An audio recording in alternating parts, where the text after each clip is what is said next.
Bismillahirrahmanirrahim. Assalamualaikum warahmatullahi wabarakatuh. Waalaikumsalam Ustaz. Innal hamdalillah nahmaduhu wa nasta'inuhu wa nastaghfiruh wa na'udzu billahi min syururi anfusina wa min sayyiati a'malina. May yahdihillahu fala mudilla lahu wa may yudlil fala hadiya lahu. Asyhadu an la ilaha illallah wahdahu la syarika lahu wa asyhadu anna Muhammadan 'abduhu wa rasuluh.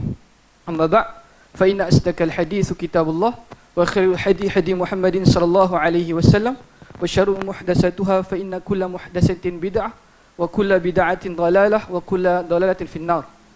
Apa khabar semua? Sihat? Ni Syukri macam tak bersihat Mana kawan-kawan kamu yang lain? Dia orang ni Ustaz tidur maksud. Bagus kamu bersemangat lagi walaupun musim-musim Covid ni tetap datang sekolah untuk belajar Okey, pada hari ini kita akan belajar satu tajuk yang begitu penting dalam kehidupan kita dan dia berkenaan dengan kesungguhan imam ni. Siapa tahu kitab apa ni? Tak tahu. Cuba teka. Kitab apa? Ada apa tu? Ada buku mufrad. Karangan? Nampak je. Tak nampak? Nampak. Syekh Muhammad tak? Oh ni tahqiq dia. Oh dia tak tulis. Tulis atas dia. Okay? Imam Bukhari. Okay? Imam Bukhari.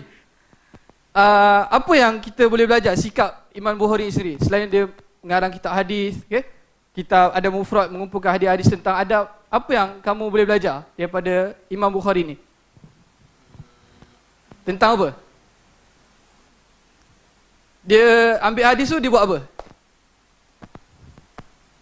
Dia apa? Pergi Menyampaikan. dari negara ke negara dia buat apa? Nyebarkanlah. Tak, tu sebelum dia belajar, tu lepas dia belajar kan? Sebelum dia belajar dia buat apa dulu? Mengembara. Bagus, okey. Mengembara, okey. Mengembara menuntut Ilmu. okey. Power dah. Hari ini kita akan belajar mengenai ilmu cahaya kehidupan, merupakan tajuk bagi tingkatan 1 dan ianya sangat penting untuk kehidupan kita. Ilmu yang membawa kepada daripada kegelapan kepada cahaya, daripada kesesatan kepada kebenaran, daripada kekufuran kepada keimanan. Justru kita akan dalami dengan tajuk ilmu cahaya kehidupan. Kamu boleh ambil yang nota saya berikan. Okey. Bawa pensel tak ni? Pensel tak bawa? Tak apa. Cikgu sediakan semua, jangan risau.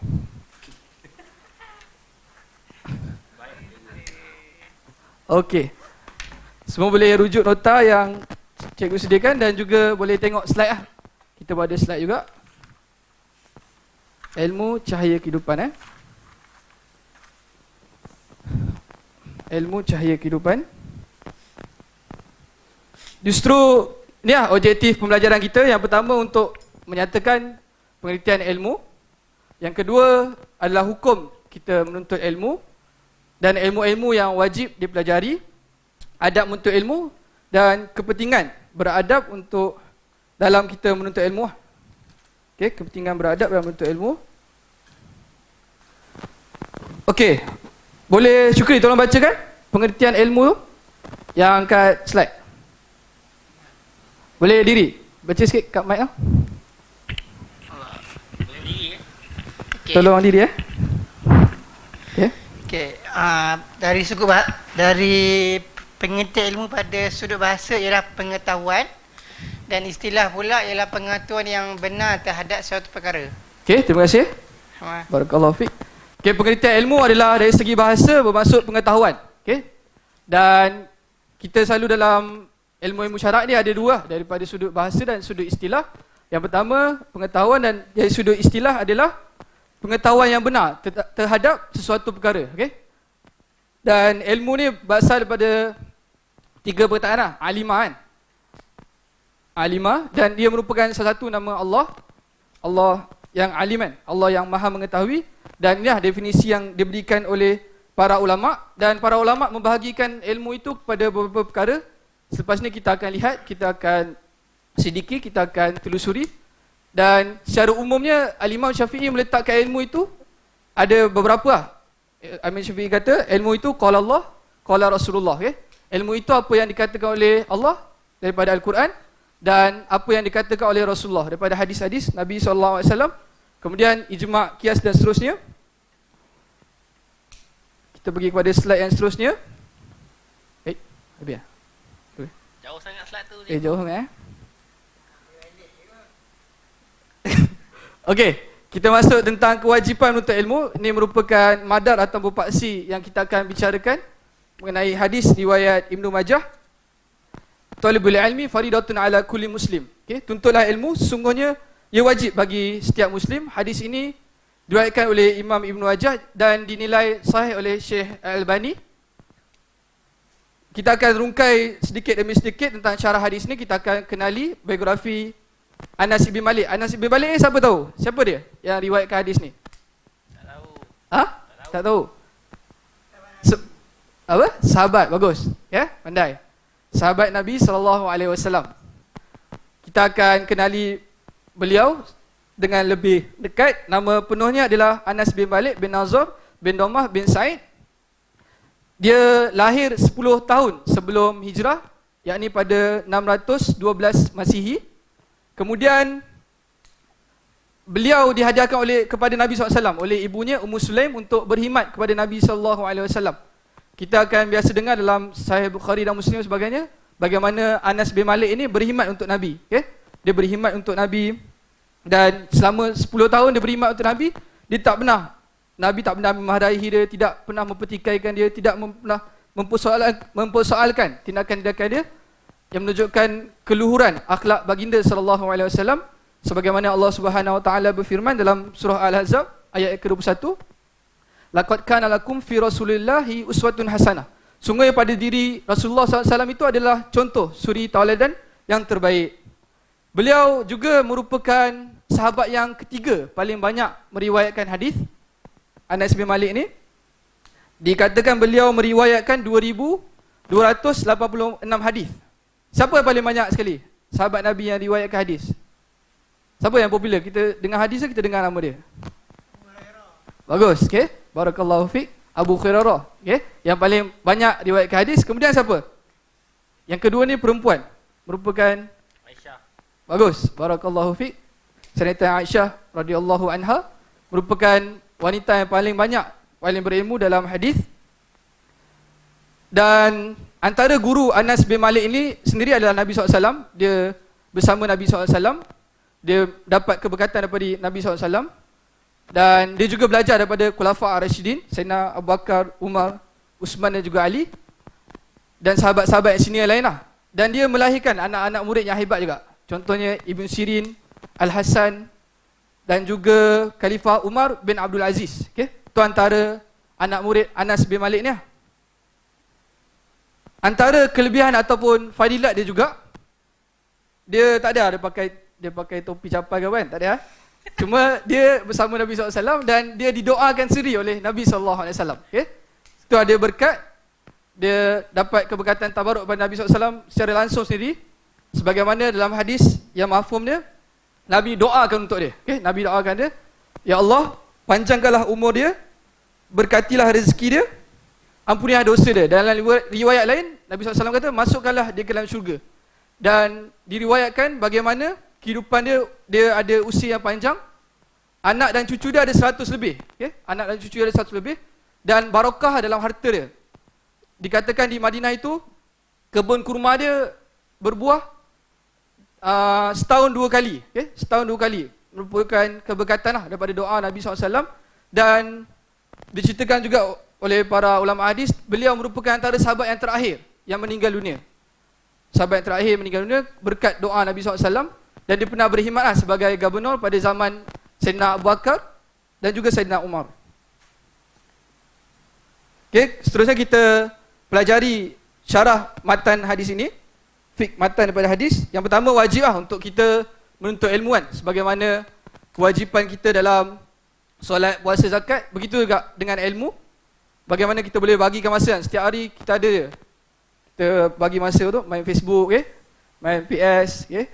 Main Instagram, main TikTok sebagainya. Tapi kadang-kadang kita tak ada masa untuk ilmu kan. Tapi dia satu kewajipan lah. Satu kewajipan yang perlu kita tunaikan lah untuk minta ilmu. Sebagaimana kata Imam Ahmad Ibn Hanbal yang wafat pada 241 Hijrah. Dia berkata yang bermaksud, keperluan kita kepada ilmu melebihi daripada keperluan kita kepada makanan. Okay? Keperluan kita kepada ilmu melebihi daripada keperluan kita kepada makanan. Kita makan sehari mungkin 2 kali, 3 kali. Tapi kita memerlukan ilmu dalam setiap detik nafas kita. Okay? Kita memerlukan ilmu dalam setiap detik nafas kita sehingga kita meninggal dunia. Sebagaimana satu kata-kata hikmah, utlubul ilma minal mahdi ila lahdi. Ni ada orang kata sandar kepada hadis tapi dia bukan hadis. Dia merupakan kata-kata hikmah saja. Banyak ulama yang kata dia tiada asal dari hadis, iaitu tuntutlah ilmu daripada buayan hingga liang lahat. Okay? Tuntutlah ilmu daripada buayan hingga liang lahat. Kemudian yang pertama, umat Islam wajib menuntut ilmu pengetahuan, syarah pada hadis. Yang kedua, amalan yang didasari dengan ilmu merupakan syarat diterima oleh Allah Subhanahu Wa Taala. Okey. Apa yang kamu tahu syarat untuk diterima amalnya? Yang pertama sekali apa? Untuk satu amalan itu diterima oleh Allah Subhanahu Wa Taala. Niat. Niat. Bagus. Okey, niat. Yang kedua? Apa lagi? Perlu ada?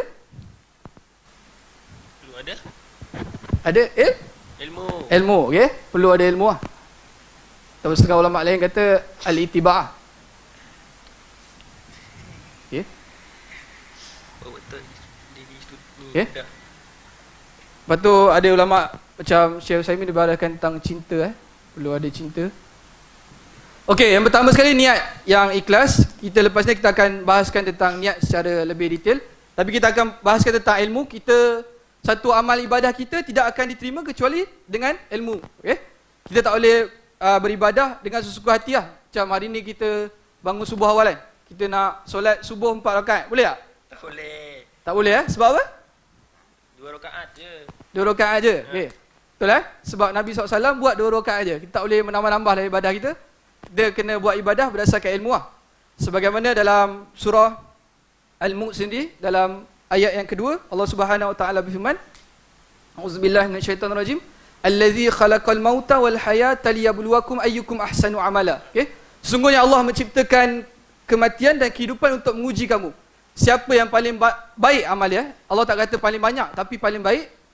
Menurut Imam Fudail bin Iyad, amalan yang paling baik ini adalah 2 perkara.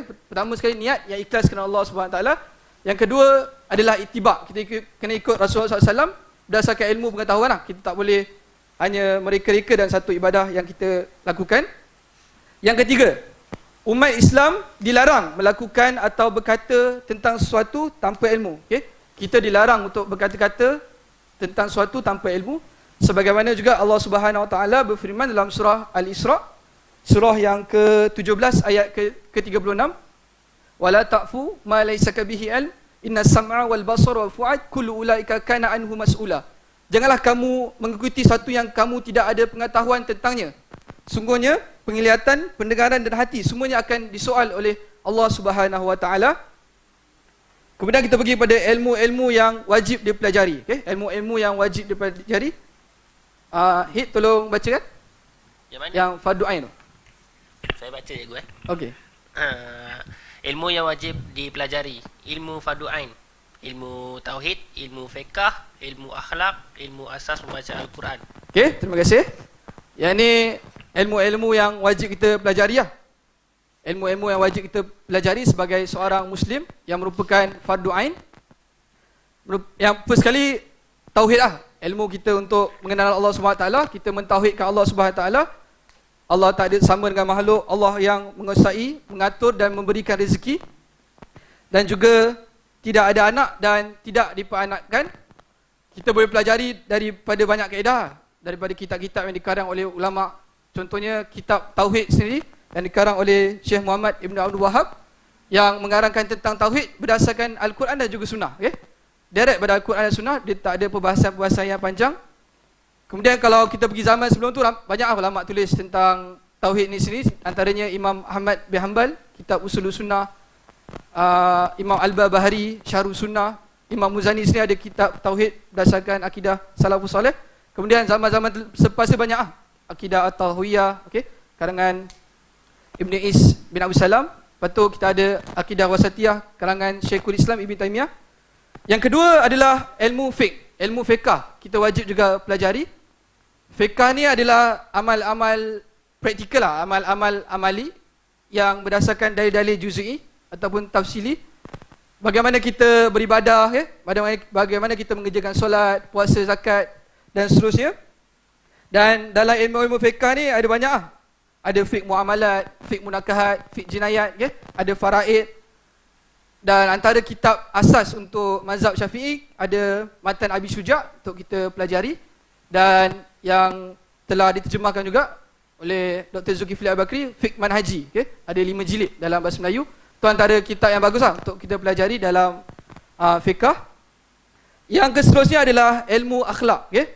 Ilmu akhlak juga penting, sebagaimana setelah kita mempelajari ilmu yang akidah, fiqah, kita perlu mempelajari ilmu akhlak. Dan dalam hadis juga disebutkan Nabi SAW, innama bu'istu liutammima makarimal akhlak. Sesungguhnya Nabi SAW diutuskan untuk menyempurnakan akhlak. Nabi SAW diutuskan untuk menyempurnakan akhlak.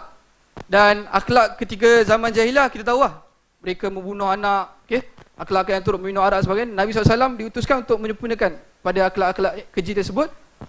Dan kalau kita tengok Al-Quran dan Sunnah pun banyak contohnya dalam surah Al-Hujurat. Surah Al-Hujurat, surah yang ke-49, juzuk ke-26. Allah menceritakan tentang akhlak, bagaimana akhlak kita dengan Allah SWT, akhlak kita kepada Rasul, akhlak kita ketika menerima berita, akhlak kita sama Muslim, kita boleh saling menjelekkan, saling berkata-kata buruk, saling mengintip dan sebagainya. Dan kemudian para ulama juga mengarang banyak kitab tentang akhlak ini sendiri. Yang paling popular cari tahu kitab karangan apa? Apa kitab yang paling popular sekali? Dikarang oleh Hujatul Islam. Ihya Ulumuddin. Ihya Ulumuddin. Di kalangan oleh siapa yang tulis kitab? Imam? Dia huruf G. Imam? Bagus. Imam Al-Ghazali. Itu antara kitab yang popular dalam fiqh akhlak ni sendiri. Dan kita kena hati-hati sikit dalam tu, banyak hadis yang dhaif dan ada yang tak ada asal, ada bodok. Ulama selepasnya seperti Al-Imam Al-Iraqi, dia tahqiq balik kitab tu. Kemudian Ibnu Qudamah sendiri menulis Minhajul Qasidin yang meringkaskan Ihya Ulumuddin, dan dia tapis dia hadis yang dibawa daripada hadis yang sahih dan hasan saja.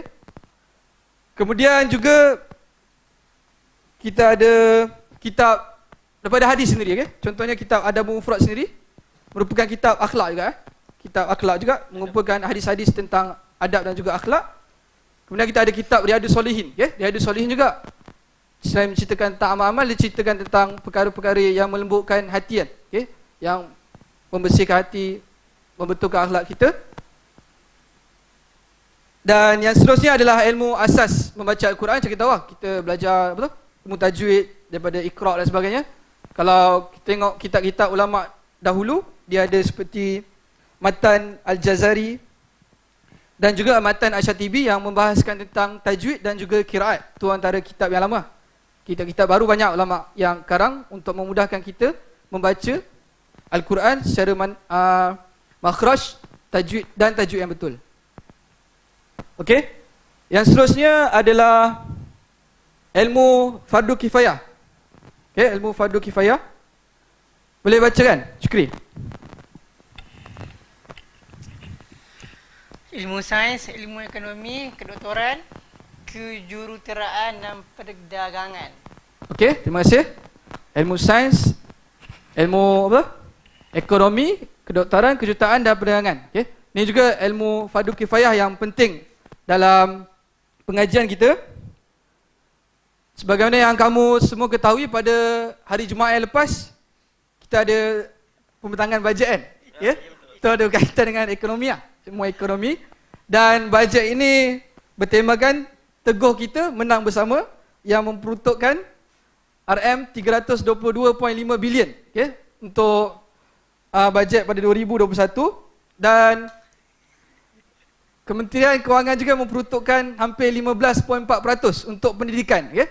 15.4% untuk pendidikan, dan jumlah dia hampir 50 bilion, okay?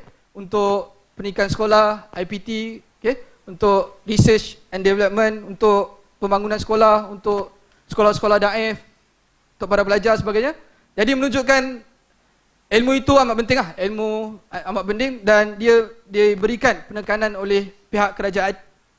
Dan yang seterusnya adalah ilmu kejutaan. Kamu tahu lah, macam civil engineering dan sebagainya, ilmu perniagaan, ilmu dalam perniagaan, dan dia untuk membina kekuatan dan masalah ummah, okay? Perlu kita kuasai lah, kesemuanya perlu untuk kita kuasai. Okey, kita pergi kepada slide yang seterusnya. Nampak? Okey, kita pergi kepada adab-adab menuntut ilmu. Adab-adab menuntut ilmu. Siapa yang tak baca lagi? Tadi dah? Saya, cikgu. Okey, Hit, boleh tolong bacakan? Adab menuntut ilmu. Tak nampak, cikgu. Tak nampak? Okey, kita boleh zoom. Pakai cermata, cikgu. Saya pakai kertas, cikgu. Boleh baca kat kertas tu? Adab menuntut ilmu, memuliakan dan menghormati guru, ikhlas kerana Allah, memohon doa dan keredaan ibu bapa, rajin berusaha, berdoa dan bertawakal, tidak malu bertanya, beramal dengan ilmu, mengisi masa lapang dengan perkara berfaedah, menjauhi maksiat dan perkara mungkar. Alright. Okay, terima kasih. Kita pergi pada yang pertama, adab-adab menuntut ilmu. Adab-adab menuntut ilmu. Dan jika kita tengok kitab karangan para ulama, banyak yang membahaskan tentang adab-adab untuk kita menuntut ilmu. Antaranya Ta'lim wa Ta'alim karangan Imam Zarunji. Kemudian kita ada kitab Jami' lil Adab Ar-Rawi wa Akhlaq As-Sami' karangan Al-Khatib Al-Baghdadi. Kemudian kita ada kitab Ayyuhal Walad karangan Imam Ghazali sendiri, dan disyarahkan sendiri di Baitul Salam ini kitab Hilyah Tulubil Ilmi, okay? Karangan Syekh Bakar Abu Zaid, disyarah oleh Dr. Kamilin Jamilin. Nanti kamu boleh tengok kat YouTube, ada banyak dia punya syarahan. Okay, yang pertama sekali, yang penting sekali, ikhlas lah. Mana-mana juga ulama akan bawakan tentang ikhlas, okay? Ikhlas. Kita perlu menuntut ilmu, ikhlas kerana Allah SWT, ikhlas kerana Allah SWT. Dan banyak kita tengok dalam hadis, okay? Dalam hadis Bukhari, dalam Riyadhus Salihin, para ulama mulakan hadis apa? Dalam Sahih Bukhari, hadis niat. Okay, hadis niat menunjukkan peri pentingnya untuk kita melakukan satu ibadah itu kerana Allah Subhanahu Wa Taala, bukan untuk mencari kemasyhuran, bukan untuk mencari populariti, tapi untuk mengangkat kejahilan dalam diri. Allah Subhanahu Wa Taala berfirman dalam surah Al-Bayyinah, surah yang ke-58 ayat yang ke-5, "Wama umiru illa liya'budullaha mukhlisina lahuddin." Okay? Tidaklah mereka diperintahkan untuk mengikhlaskan niat, membunyikan niat kerana Allah Subhanahu Wa Taala. Dan Nabi SAW bersabda dalam hadis yang popular, kamu semua telah hafal, innamal a'malu binniyat wa innamal likulli imri'in ma nawa, faman kanat hijratuhu ila Allah wa rasulih fa hijratuhu ila Allah wa rasulih, wa man kanat hijratuhu lidunya yusibuha aw imra'atin yankihuha fa hijratuhu ila ma hajara ilaih. Okay? Sungguhnya setiap amal itu ditentukan dengan niat. Setiap orang akan dapat apa yang diniatkan. Siapa yang berniat kerana Allah dan Rasul, dia akan dapat Allah dan Rasul. Siapa yang berniat kerana wanita yang dinikahinya ataupun dunia yang dikejarnya, dia akan dapat dengan apa yang diniatkan. Dan banyak juga ancaman-ancaman daripada Nabi SAW menceritakan tentang bahayanya kita menuntut ilmu ni tanpa kerana Allah SWT. Antaranya dalam hadis yang diriwayatkan oleh Imam At-Tirmizi, man ta'allama al-ilma yubahi ulama au yumari bihi sufaha au yasrif wujuhan nas alaihi fahuwa finnar. Okay? Alaihi fahuwa finnar. Yang bermaksud, siapa yang menuntut ilmu kerana ingin berbahas dengan ulama, ataupun dia nak berdebat dengan orang-orang bodoh, ataupun dia nak menarik perhatian manusia kepada dia, maka nerakalah tempatnya. Nerakalah tempatnya. Ia merupakan satu ancaman yang keras kepada mereka yang tidak berniat kerana Allah Subhanahu Wa Taala. Yang kedua tadi adalah kita memuliakan guru dan para ulama. Yang kedua, kita memuliakan guru dan para ulama. Diceritakan bagaimana Al-Imam Syafi'i takut untuk membuka kitab di hadapan Imam Malik kerana sangat menghormati dan menyanjungi Imam Malik. Dan kalau kita tengok kisah-kisah para ulama salafus soleh sendiri, contohnya Al-A'mash, okay? Seorang yang gedebe kan, yang garang. Dia, anak murid dia takut dengan dia, okay? Anak murid takut dengan dia. Ada anak murid sampai lari tinggalkan majlis. Habis ada beberapa yang bertahan. Lepas tu A'mash tanya, kenapa kau stay kan? Banyak orang dah belah, tak tahan dengan perangai guru dia. Dia kata, kalau aku lari, aku tak dapat manfaat ilmu kawan. Tapi dia bersabar. Itulah kata para ulama salaf, siapa yang tidak mampu menahan kehinaan sesaat, maka dia akan hidup dalam kejahilan seumur hidup dia. Okay? Dia tidak bersabar dalam kehinaan menuntut ilmu, maka dia akan hidup dalam kejahilan. Yang seterusnya adalah menjauhi dosa dan kemungkaran. Menjauhi dosa dan kemungkaran. Banyak juga ayat Quran menceritakan ini. Antaranya dalam surah Al-Mutaffifin ayat ke-14. Kalla bal rana ala qulubihim ma kanu yaksibun. Sungguhnya mata hati mereka telah diselimuti dengan dosa kerana apa yang telah mereka kerjakan. Bagaimana kita tahu apabila seorang itu mengerjakan satu dosa, maka dia akan menutupi hati dia dengan titik-titik hitam, maka dia susah untuk menerima ilmu dan kefahaman. Kemudian kita tengok juga kisah Imam Syafi'i dan Al-Waqi' guru dia dalam satu syair yang popular. Syakautu ila Waqi' su'ul hifzi fa asyadi ila tarki ma'asi wa akhbarani bi anna ilma nur wa nurullah la yuhda li'asi. Aku mengadu kepada Waqi', Imam Syafi'i mengadu kepada Waqi' tentang buruknya hafalan dia. Lepas tu Imam Waqi' mengatakan, hendaklah kamu meninggalkan maksiat kerana sesungguhnya ilmu itu cahaya dan Allah tidak akan memberikan cahaya kepada orang yang melakukan kemaksiatan. Yang seterusnya, kita perlulah mengisi masa lapang dengan ilmu. Kita perlulah mengisi masa lapang dengan ilmu. Dan dalam Sahih Muslim diriwayatkan daripada Yahya bin Abi Kathir, dia mengatakan la yustatu ilmu birihatil jism. Okay? Seorang itu tak akan dapat ilmu dalam keadaan bersenang-senang, bersantai-santai, berehat-rehat. Okay? Ilmu itu perlukan perjuangan, ilmu itu perlukan usaha yang gigih. Dan dalam hadis juga disebutkan min husnil islami mar'i tarkuhu ma la ya'ni. Sungguhnya di antara sifat baik seorang Islam itu dia meninggalkan sesuatu yang tidak bermanfaat bagi dirinya. Yang keseterusnya, dia perlu jugalah rajin berusaha dan bertawakal kepada Allah Subhanahu Wa Taala.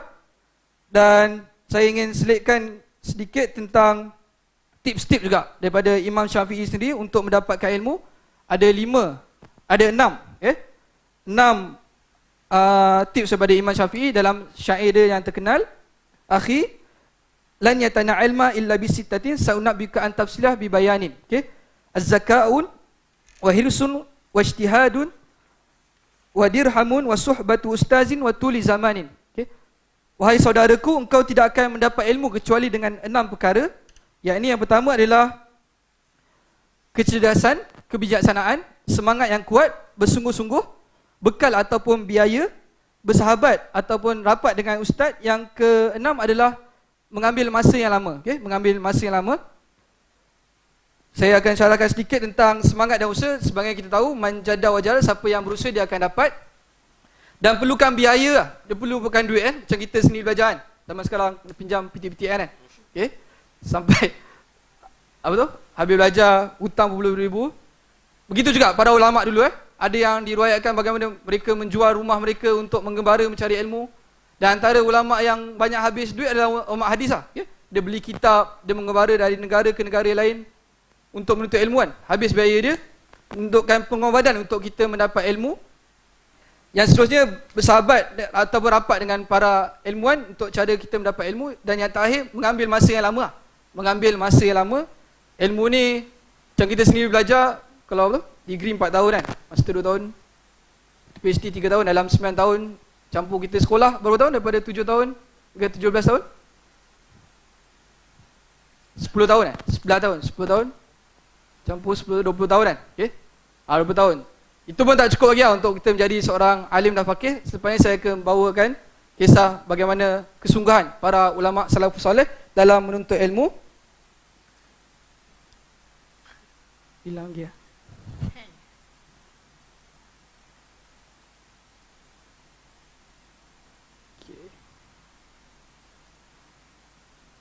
Okey, yang seterusnya adalah tingkah laku tidak beradab ketika menuntut ilmu.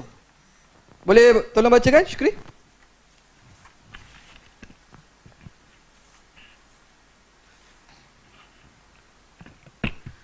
Tidak menghormati guru apabila bertemu, bermain ketika guru mengajar, bercakap dengan guru menggunakan bahasa yang kurang sopan, melanggar perintah dan arahan guru, ilmu yang dipelajari tidak diamalkan, melawan atau menyakiti hati guru dengan kata-kata atau perbuatan, berpakaian tidak kemas. Okey. Okey, terima kasih. Cikgu di pandang saya, cikgu. Ya. Pandang-pandang Okey, yang pertama sekali tidak menghormati guru apabila bertemu, okey? Nampak cikgu buat dono kan, tak nak pergi salam, jalan straight pandang tepi, pandang kiri, pandang kanan, tak nak pandang kat guru. Dia merupakan akhlak yang tidak baik lah, akhlak yang tidak baik. Dan kita perlulah saling menyebarkan salam dan kasih sayang sebagaimana dalam hadis yang mafhum dia. Kamu tidak akan masuk syurga sehingga kamu beriman. Kamu takkan beriman sehingga kamu berkasih sayang.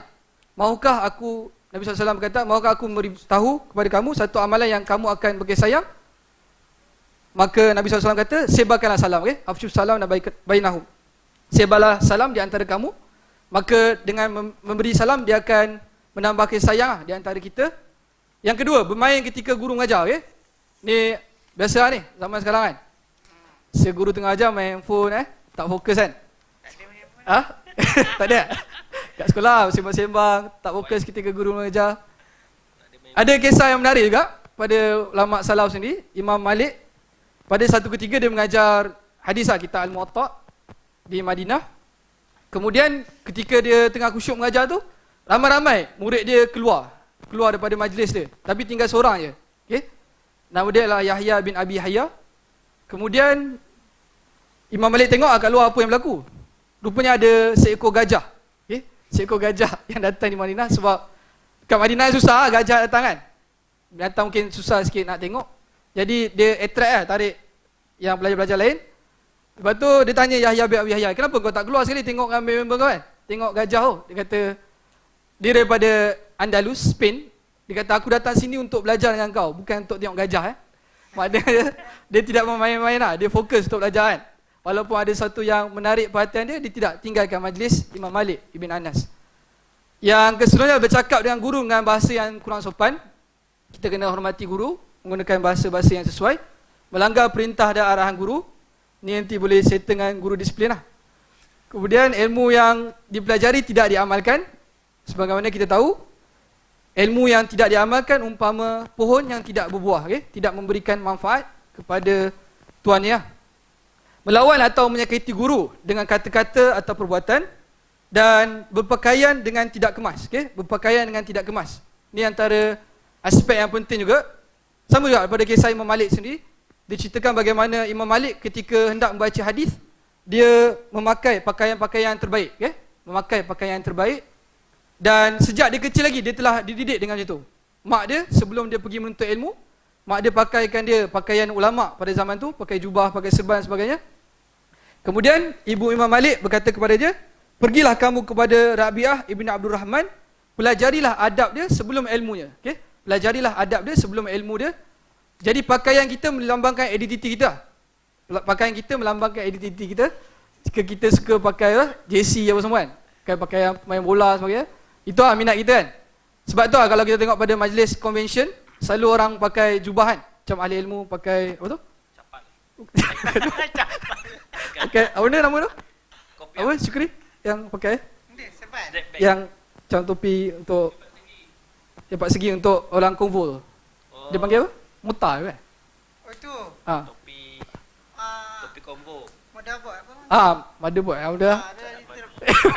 Cikgu. Tak, dia memang gitu. Dia sekali tu, combo kan? Combo kan? Merupakan manifestasi ataupun cara lah dia tunjuk, merupakan pelajar tu sebahagian daripada ahli ilmu kan. Jadi pakaian kita melambangkan identiti kita. Kita melambangkan identiti kita. Kemudian akibat tidak beradab ketika berilmu, boleh bacakan ni? Ke nampak sama Sama je. Sama. Okey. Akibat tidak beradab.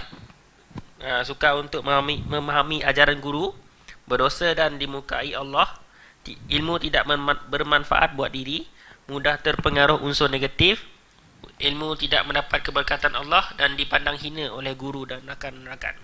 Okey, terima kasih. Itu antara akibat lah. Akibat kita tidak beradab ketika menuntut ilmu. Dan kita pergi kepada bahagian yang terakhir. Okey, kita pergi kepada bahagian yang terakhir adalah kelebihan. Kelebihan orang berilmu. Boleh tolong bacakan, Syukri?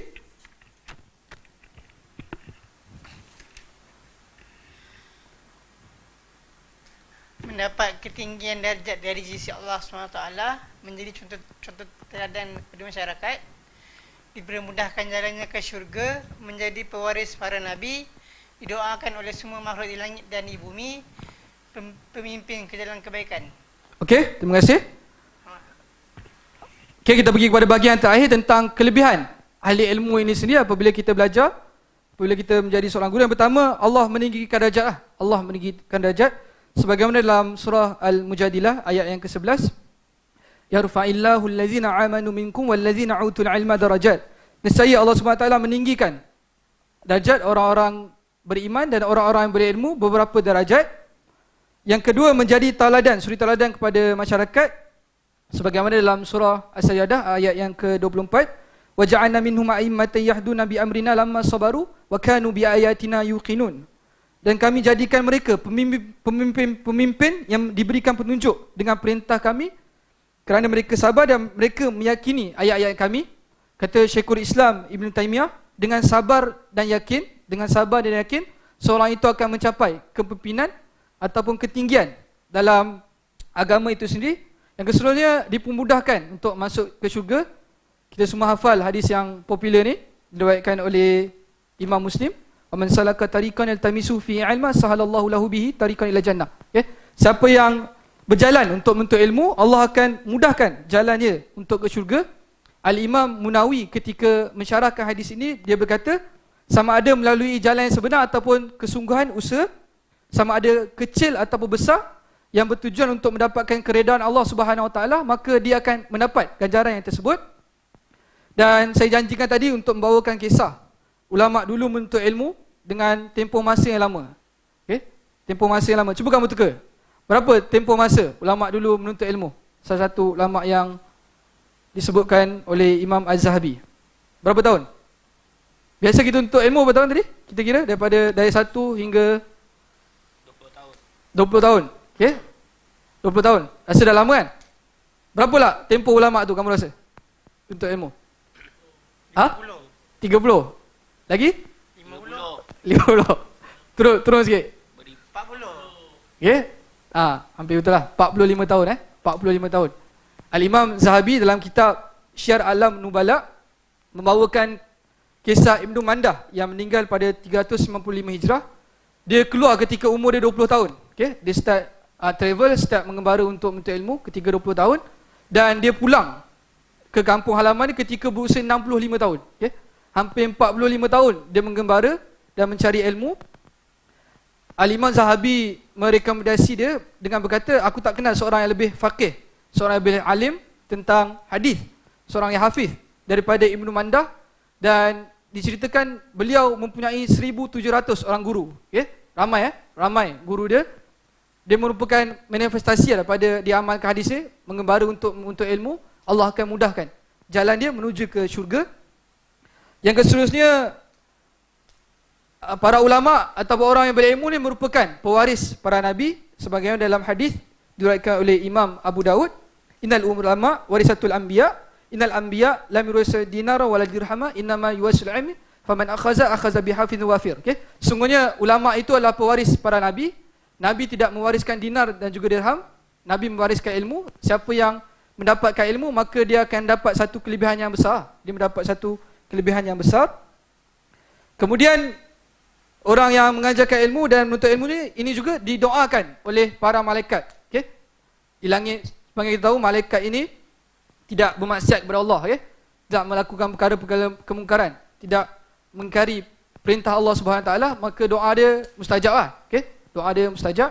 Dalam hadis yang diriwayatkan oleh Imam Tirmizi juga, Nabi SAW bersabda, innallaha malaikatahu wa ahlas samawati wal ard hatta hamlata fi hujriha wa hatta hut fil bahri yusalluna ala muallimin nas al-khair. Sesungguhnya para malaikat yang berada di langit, burung-burung yang berterbangan, ikan-ikan yang berada di dalam daratan mendoakan kebaikan untuk orang yang mengajarkan ilmu. Okey. Dan saya bawakan sedikit lagi sebagai tambahan daripada poin-poin di atas. Sebagai kita tahu, ilmu ini akan kekal berbanding harta. Dia menjadi sedekah jariah. Dia menjadi sedekah jariah. Menjadi sedekah jariah sebagaimana dalam hadis riwayat oleh Imam Muslim, "Iza mata ibnu Adam in qata'aluhu min amalihin min salas min sadaqatin jariyah au ilmu yang tafa'u bihi au waladin solihin yad'ulah." Apabila matinya anak Adam, maka terputus dia amal dia kecuali tiga perkara: sedekah jariah, ilmu yang bermanfaat, dan anak yang soleh yang mendoakan. Dan Allah SWT juga menceritakan dalam surah Taha, Allah SWT tak suruh perintah Nabi untuk tambahkan harta, tambahkan kekuasaannya, tapi Allah SWT memerintahkan Nabi Musa AS untuk berdoa, Rabbi zidni ilma, okay? Wahai Tuhanku, maka tambahkanlah ilmu untukku. Okay? Wahai Tuhanku, tambahkanlah ilmu untukku. Di samping itu Nabi SAW juga bersabda, Man yuridillahu bi khairan yufaqihu fid din. Siapa yang Allah inginkan kebaikan baginya, Allah akan memberikan kefahaman untuk dia dalam agama. Dan yang terakhir, orang yang paling takut pada Allah ialah para ulama. Okay? Orang yang berilmu, orang yang faham tentang sifat Allah, tentang rububiyah Allah, uluhiyah Allah, asma wa sifat Allah, maka dia adalah orang yang paling takut kepada Allah SWT. Sebagaimana Allah SWT berfirman dalam surah Al-Fatir ayat ke-28, Innama yakhshallaha min ibadihil ulama. Sesungguhnya Allah, orang yang paling takut kepada Allah ialah para ulama. Okey, saya nak kamu buat latihan yang diberikan tu. Nanti saya akan hantar satu soalan daripada sekejap.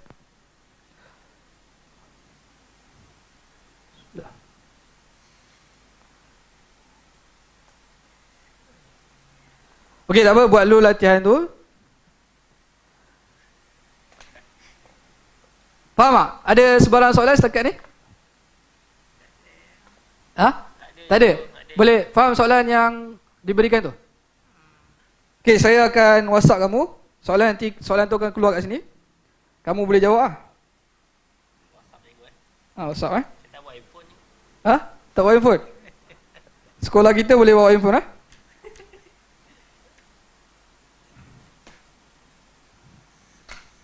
Okey, boleh tengok soalan tu? Dapat kan? Tekan link yang diberikan.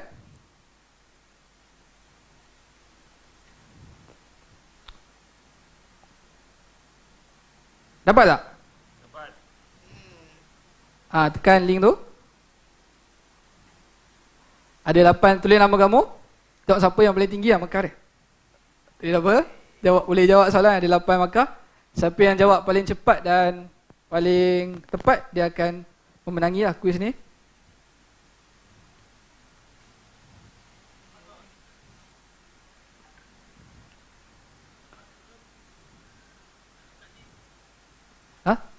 Ya tak, ada seorang di pelajar nak link tak? Aduh, Kelas sebelah je tu. Kelas sebelah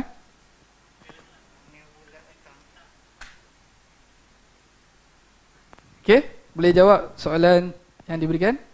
Dah.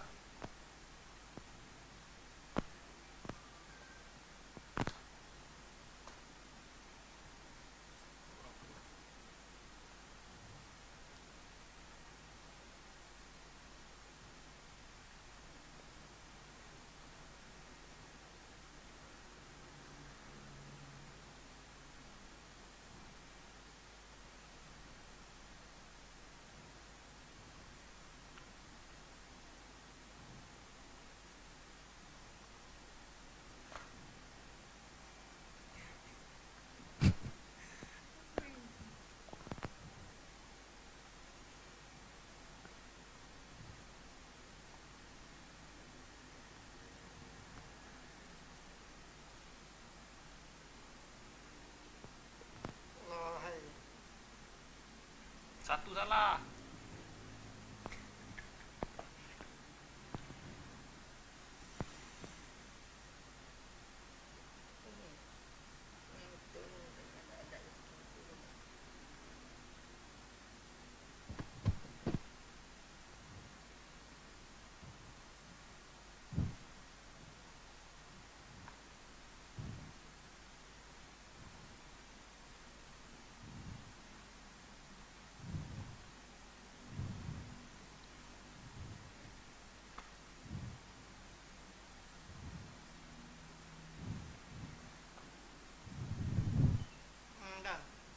Okey.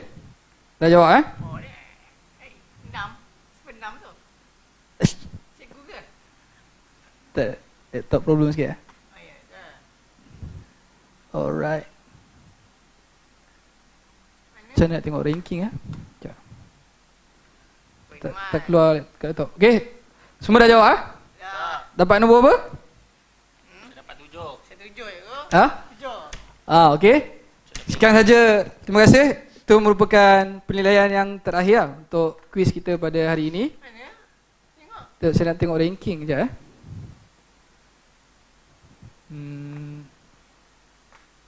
Cikgu 6. Serius cikgu 6. Lambat jawab. Laptop dia tak keluar.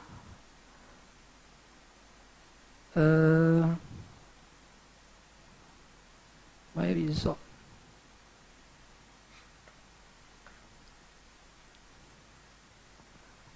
Okey. Dapat ranking. Nama tak ada? Nama saya. Tak ada nama pun. Tak ada nama Saya lah tu cikgu. Okey, lepas ni cikgu akan Tak tahu. okey. Hit nombor 1. Syukri. Nombor 2. Ada pun? Dah ada masa. Siapa yang boleh cepat dapat. Okey. Masa je. Terima kasih kepada semua. Terima kasih di atas perhatian semua. Mohon maaf di atas segala kekurangan. Bertemu lagi dalam kesempatan. Akhirul da'wana wabillahi taufiq wa hidayah. Subhanakallahumma wa bihamdika asyhadu an la ilaha illa anta astaghfiruka wa atubu ilaik. Assalamualaikum warahmatullahi wabarakatuh.